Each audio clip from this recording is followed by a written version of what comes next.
Hi, this is Margaret. Welcome to the New Choir tutorial.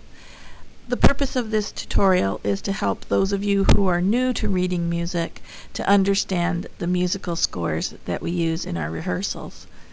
Each page has an accompanying audio file. Just click on the speaker symbol to hear it. Hit the space bar, click your mouse or page down to move forward, or just click on the blue arrow that appears on each page.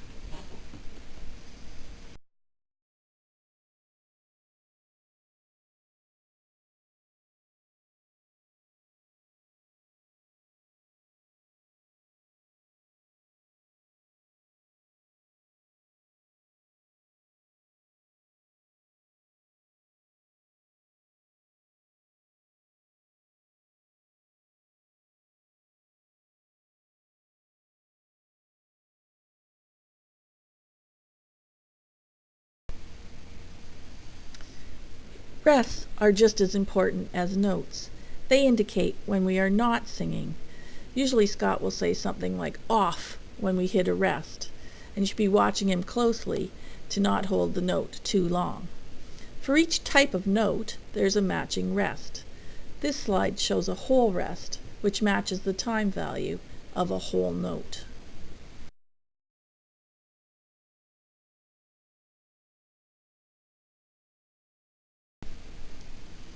This slide shows you what a half rest looks like. This is a 2-beat rest. It's a solid rectangle that sits on the middle line of the staff. Some people think it looks like a bit like a hat.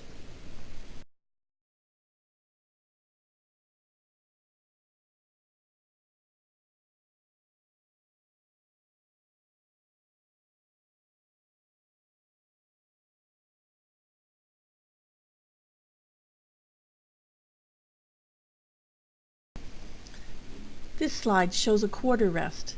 It looks like a squiggly line, and it has the value of a quarter note.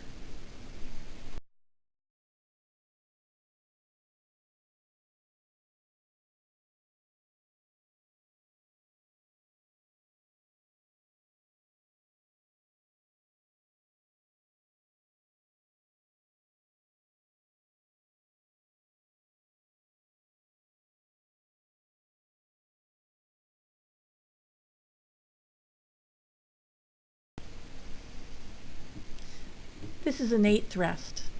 To me it looks a little bit like a backwards cane.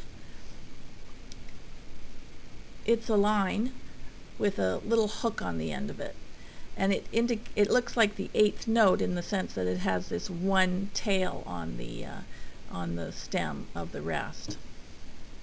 It has the value, of course, of an 8th note.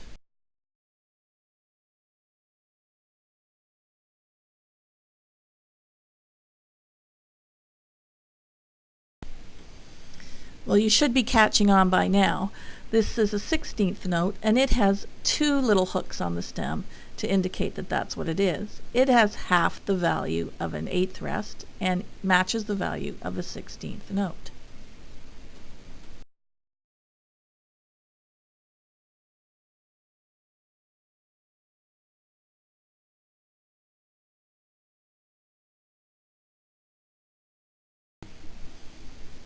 This slide shows you the relative values of the rests in relation to the notes, and the value of the rests in relation to each other.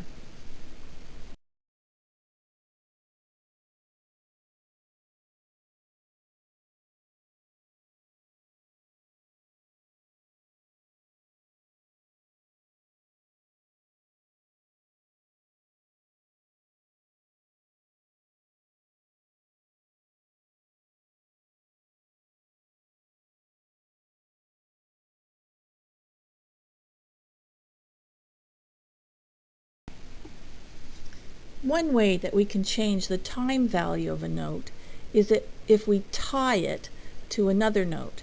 You can only tie a note to the very same note. So, for example, you can only tie an A to an A, which is what this slide shows. A tie means that you do not sing the second note as a separate note, but you continue the sound from the first note. Essentially, tying this half note to this quarter note gives the first note 3 beats instead of 2.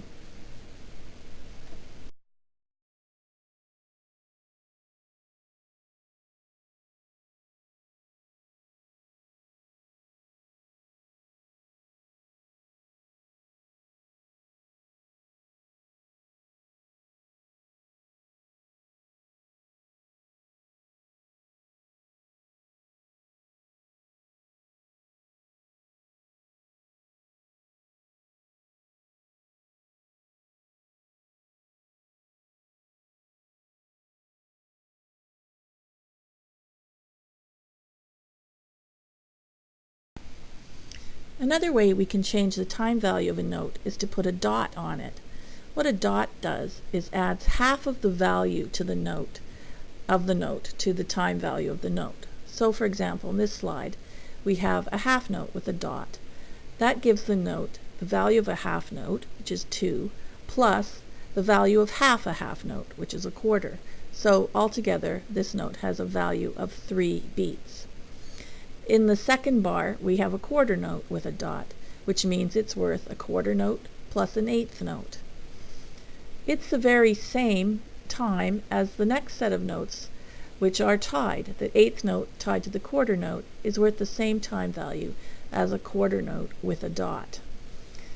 An eighth note with a dot, which is the last pair of notes on this slide, is worth an eighth note plus a 16th note.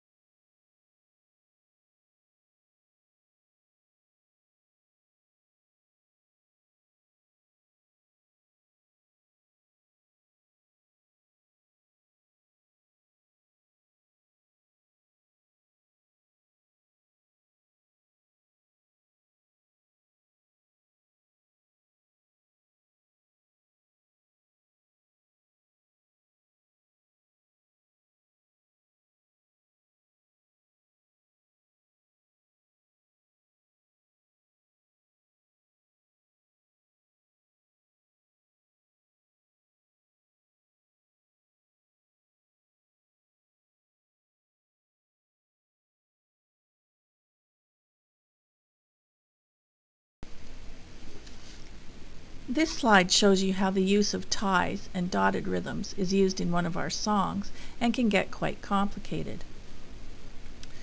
In the first bar of the song, we have a dotted quarter note.